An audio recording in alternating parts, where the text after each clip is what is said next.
Bonjour, mes très chers frères, comment vous allez pour le moment? Nous tenons aussi par la grâce, mes très chers frères.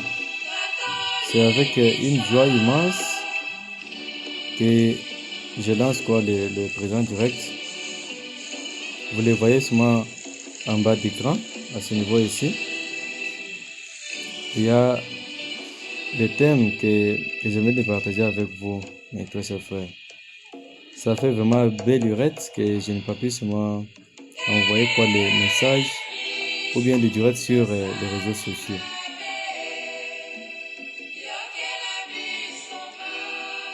Mais très chers frères, je voulais juste partager avec vous à travers ces petits thèmes.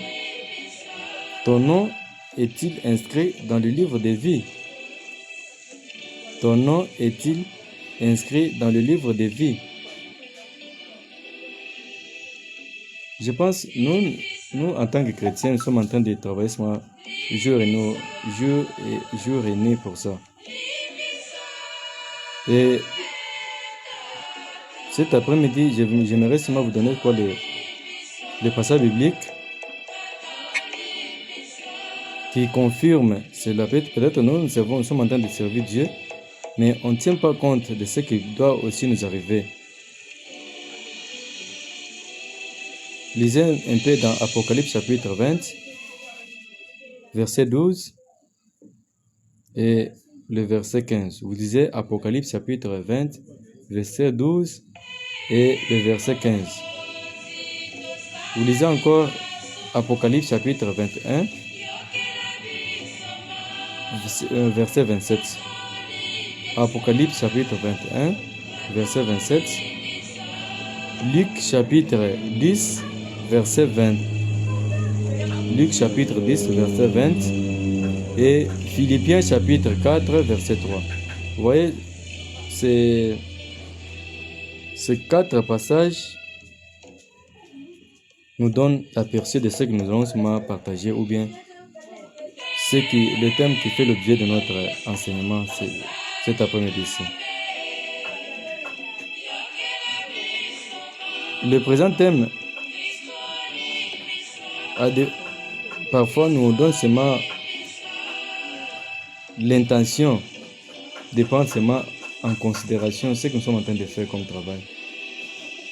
Mais la question essentielle cet après-midi-ci est: ton nom est inscrit dans le livre de vie?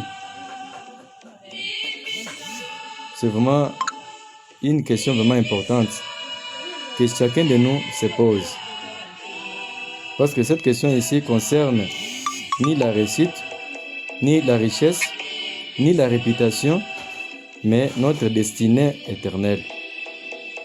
Parce que la Bible révèle qu'il existe un livre de vie dans lequel Dieu connaît ceux qui lui appartiennent.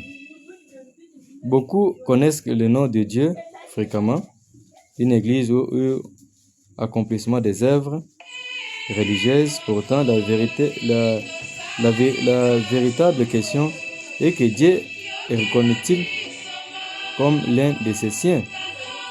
Parce que nous devons seulement aussi faire la part des choses. Je veux seulement dire que non, je pars à l'église, je participe aux activités de l'église, est-ce que Dieu reconnaît-il ton métier ou bien ce que tu es en train de faire comme travail? Et à cela, à travers cet enseignement ici, il y a seulement plein de sujets qu'on va seulement développer ensemble avec vous. Le premier point, qu'est-ce que le livre de vie? Parce que nous devons seulement faire la part des choses. Quel est alors le livre de vie? Le livre de vie est un registre symbolique des personnes qui appartiennent à Dieu et qui recevront la vie éternelle. C'est mentionné dans Apocalypse chapitre 20, verset 15.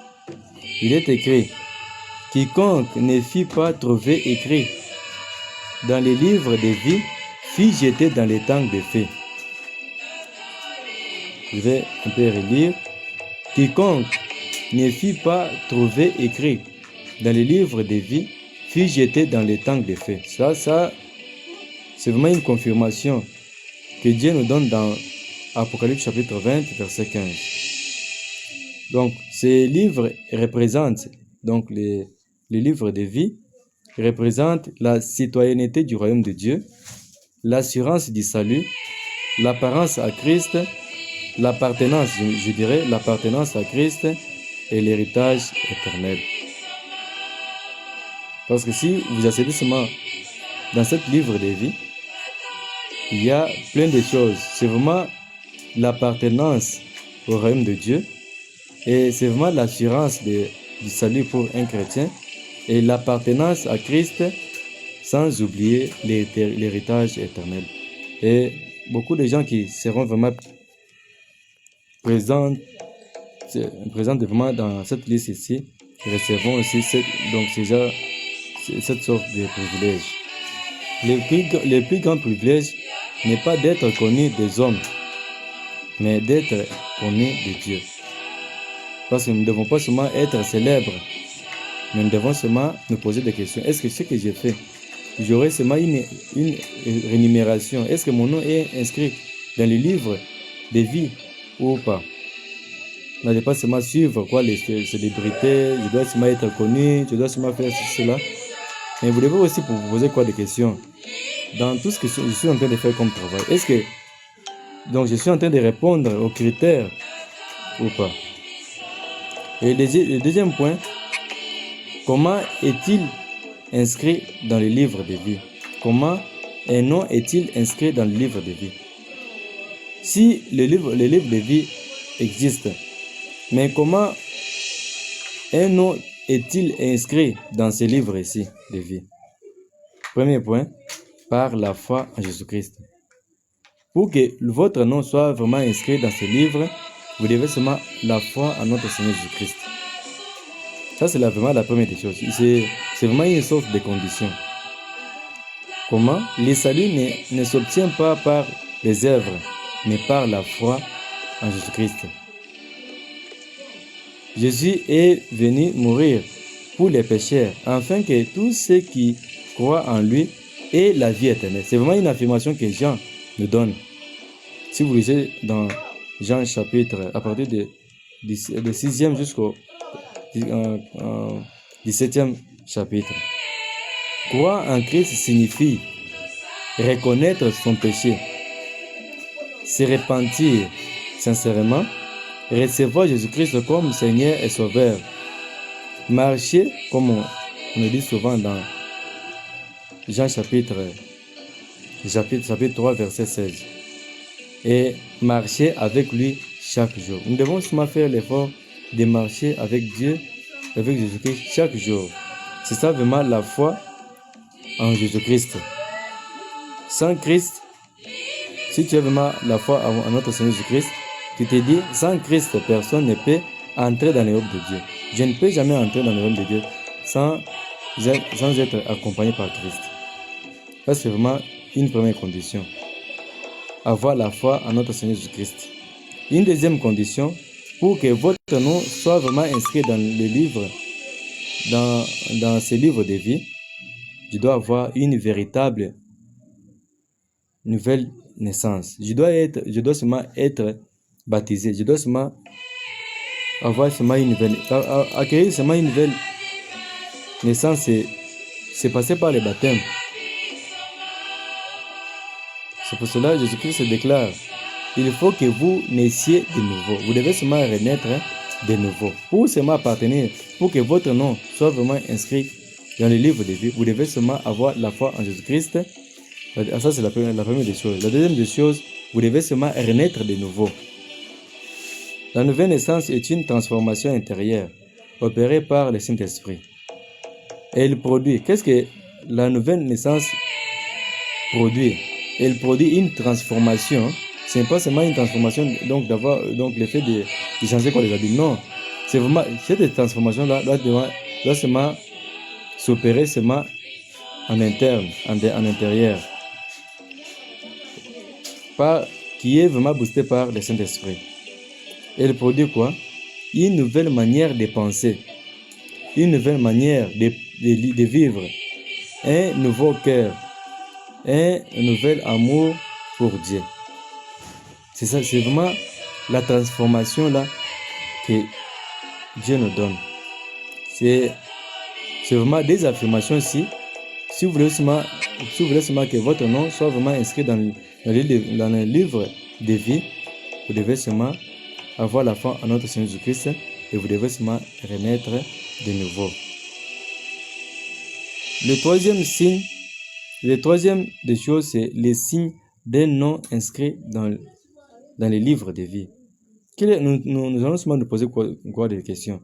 Quel est alors quoi les signes d'un nom inscrit dans le livre de vie? Parce que donc le premier point était qu'est-ce que le livre de vie? Ça c'est le premier point. Nous avons seulement partagé qu'est-ce qu'on entend par un livre de vie. Et une deuxième question était comment un nom est-il inscrit dans le livre de vie? Comment le nom d'une personne doit figurer dans le livre de vie? Et le troisième point, les signes d'un nom inscrit dans le livre de vie. Comment nous devons seulement savoir que votre nom est inscrit dans le livre de vie? Quels doivent être les signes? Le premier point, comme sous-point, une vie transformée. Si peut-être vous êtes seulement dans une vie détournée, au moment où vous n'avez pas seulement encore reçu Christ comme votre Seigneur et Sauveur, vous êtes seulement dans une mauvaise vie, et les signes qui montrent que votre nom figure dans les livres de vie, nous devons seulement votre vie doit avoir une transformation. Donc, une vie transformée. Donc, comment les saluts produit des fruits visibles? Comment nous devons seulement avoir dans une conviction que votre nom est inscrit dans les livres de vie? Vous devez seulement avoir un exemple d'amour, l'humilité, le pardon, la sainteté et l'obéissance. Ces 5 choses ici. L'amour, l'humilité, le pardon, la sainteté et l'obéissance. Les 5 choses ici, si vous vivez seulement dans ces 3 choses ici, les gens diront que votre vie a été vraiment transformée. Et la transformation ne rend pas une personne parfaite, mais elle manifeste une direction nouvelle. Donc une transformation doit seulement aider la personne seulement à se détourner d'une voie détournée. Et le deuxième sous-point, nous avons dit une vie transformée. Le deuxième sous-point, la persévérance. C'est pour cela que nous avons toujours insisté dans la Bible, insisté que nous devons seulement avoir une persévérance dans notre vie chrétienne. Ceux qui appartiennent à Dieu persévèrent malgré les épreuves, les tentations, les persécutions et même les difficultés de la vie. Si vous avez seulement subi une transformation, ce sont quoi les signes qui montrent que la personne ici, son nom est inscrit dans le livre de vie. Sa vie est transformée, c'est vraiment quelqu'un qui est vraiment persévérant dans les moments difficiles, dans les épreuves, les tentations, les persécutions, même les difficultés. Et ils tombent parfois, mais ils reviennent toujours à Dieu. Donc, les gens qui sont vraiment persévérants, malgré quoi les échecs, ils tombent et ils se relèvent. Parce qu'ils se disent, il doit seulement, ma force ne vient que seulement à l'Éternel. Et une troisième affirmation, c'est l'amour pour Dieu. Il doit seulement avoir l'amour seulement pour Dieu. Si lui ne travaille pas pour Dieu, il se voit seulement qu'il y a seulement quelque chose qui ne va pas dans sa vie. Et s'il travaille seulement pour Dieu, vous le trouvez seulement, il est vraiment motivé seulement à travailler seulement pour Dieu. Et il est le premier seulement à venir très tôt au matin. Bon, nous devons seulement faire ceci, cela. C'est vraiment quelqu'un qui a vraiment l'amour, qui travaille seulement pour Dieu. Celui qui donne les noms, celui dont les noms inscrits dans le livre de vie ne sert pas Dieu uniquement par obligation. C'est celui qui sert Dieu. Ce n'est pas obligation. Il sert Dieu parce il voit seulement l'intérêt. Il voit que son intérêt est caché seulement, ou bien ses bénédictions est caché derrière tout ce qu'il est en train de faire comme travail. Donc, en lui, il désire prier, lire les Écritures, adorer Dieu, servir les autres et vivre pour glorifier Christ toute sa vie. C'est pour cela, n'allez pas seulement juger la personne à travers ce qu'il a fait, ou bien ce qu'il a subi dans sa vie. Si vous connaissez sa vie, mais Dieu a toujours la capacité de transformer la personne. Et si peut-être vous n'avez pas seulement cet amour ici, de travailler seulement pour Dieu, vous devez seulement avoir cet amour. Parce que si vous travaillez seulement pour Dieu, vous n'allez pas seulement vivre vraiment dans une paix intérieure. Et vous serez vraiment poussé toujours par cet amour pour que vous puissiez seulement prier, pour que vous puissiez seulement dire la parole de Dieu, pour que vous puissiez seulement adorer Dieu, malgré nos faiblesses. Et vous devez seulement aller seulement servir les autres et vivre. Et votre vie doit aussi être inspirée pour glorifier seulement Christ. C'est pour ça, mes très chers, j'aimerais aussi partager aussi cette vérité seulement avec vous. Donc, ça c'est vraiment une affirmation qui montre que les signes ici montrent que la personne est vraiment, son nom est inscrit dans le livre de vie. Et une quatrième point, peut-on avoir une apparence religieuse sans être inscrit? C'est vraiment une question. Peut-on avoir, donc on a toujours dit, on ne peut jamais forcer la nature. Parce que c'est ceux qui sont vraiment appelés par Dieu. Ils font tout sans être forcés par les gens.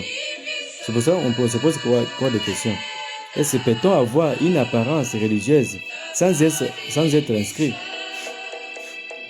Oui. Jésus a averti que plusieurs diront Seigneur, Seigneur. Parce qu'on se souvient tous de ces passages bibliques ici. Ceux qui appelleront Seigneur, Seigneur n'entreront pas dans le royaume de Dieu. Mais il y répondra, je ne vous ai jamais connu. Il existe une différence entre connaître la religion et connaître Jésus-Christ. Il y a une différence entre connaître la religion et connaître notre Seigneur Jésus-Christ. Entre pratiquer des rites et vivre une relation avec Dieu. Entre appartenir à une assemblée de chrétiens et appartenir réellement à Christ. Il y a seulement une certaine nuance. Mais un chrétien accompli doit seulement faire la différence. Les gens doivent seulement constater seulement cela par votre manière de voir les choses. Et le cinquième point, les dangers qui éloignent du livre de vie. Quels sont alors les dangers qui nous éloignent, nous les chrétiens, qui nous éloignent du livre de vie. La Bible met en garde contre les péchés entretenus sans repentance. C'est pour cela, si vous avez seulement des problèmes dans votre vie, vous avez seulement commis des péchés, vous devez seulement faire l'effort de confesser ces péchés-là. Si vous confessez seulement les péchés, vous serez réellement libre.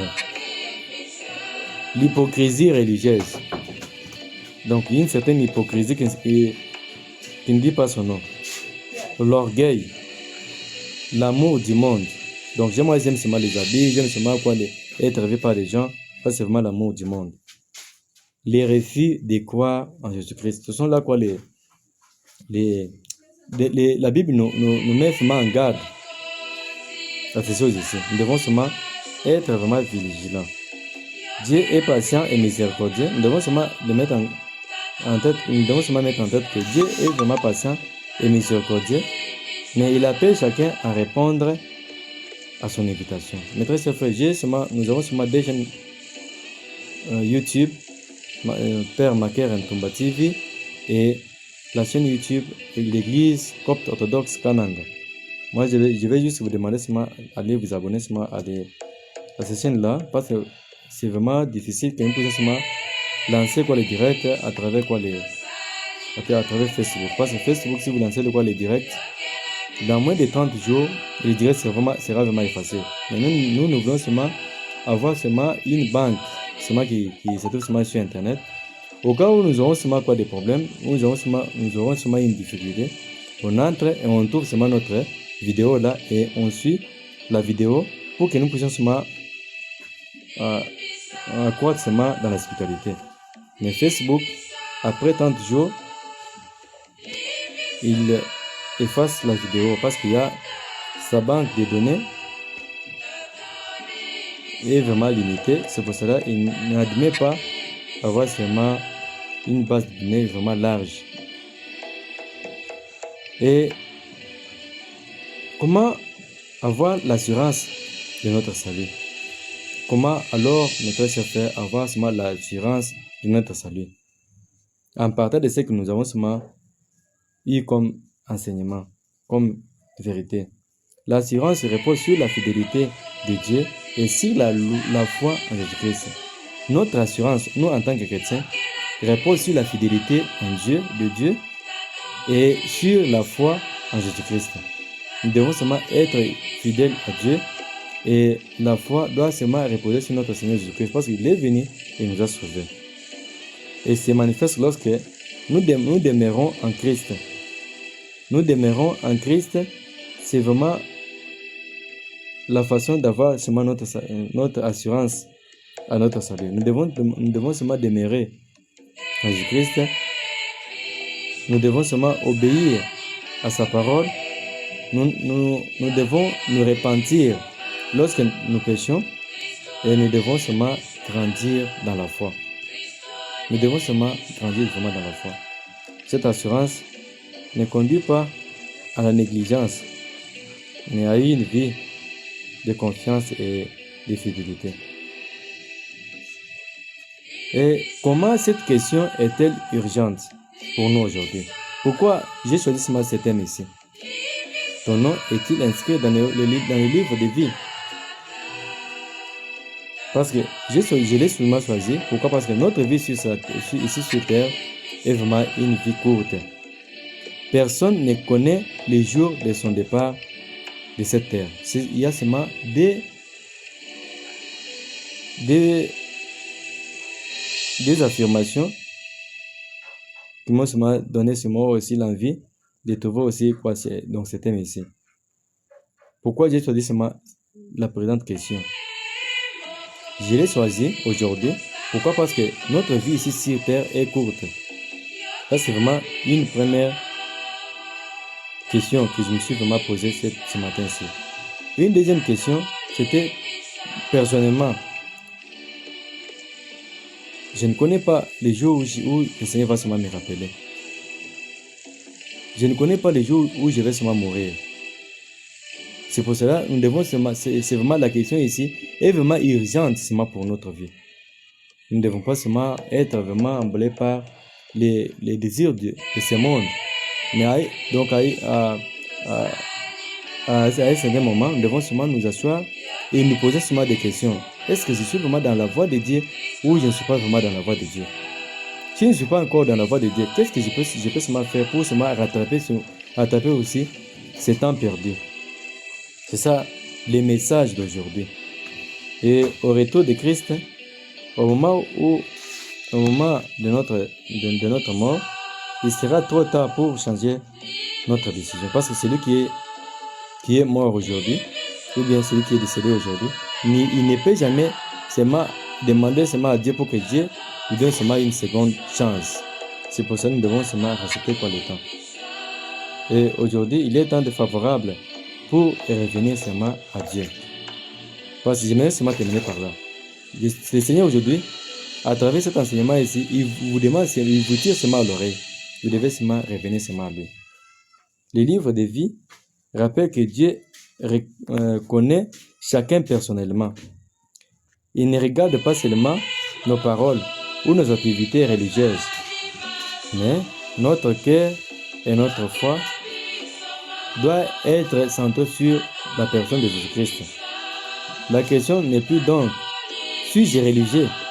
Suis-je connu des hommes? Ai-je accompli beaucoup d'œuvres? Non, nous ne devons pas seulement nous poser ce genre de questions. Mais notre vie, notre manière de vivre doit seulement témoigner tout ce que nous sommes en train de faire. Donc la question essentielle ici, mon nom est-il inscrit dans le livre de vie? Mon nom est-il inscrit dans le livre de l'agneau? Chacun de nous a la réponse. Parce que beaucoup de gens prennent des décisions. Ils disent que non, moi j'attends seulement les faits éternels. Non. Lisez un peu dans Apocalypse chapitre 20, verset 12, et le verset 15. Apocalypse chapitre 21, verset 27. Luc chapitre 10, verset 20. Philippiens chapitre 4, verset 3. Et Dieu va seulement vous aider, mes très chers frères. Prenons ce temps que Jésus-Christ nous donne avec sérieuxité, parce que nous ne savons pas les jours où Dieu va seulement nous rappeler. Passez une excellente soirée. Que Jésus-Christ vous aide. Amen.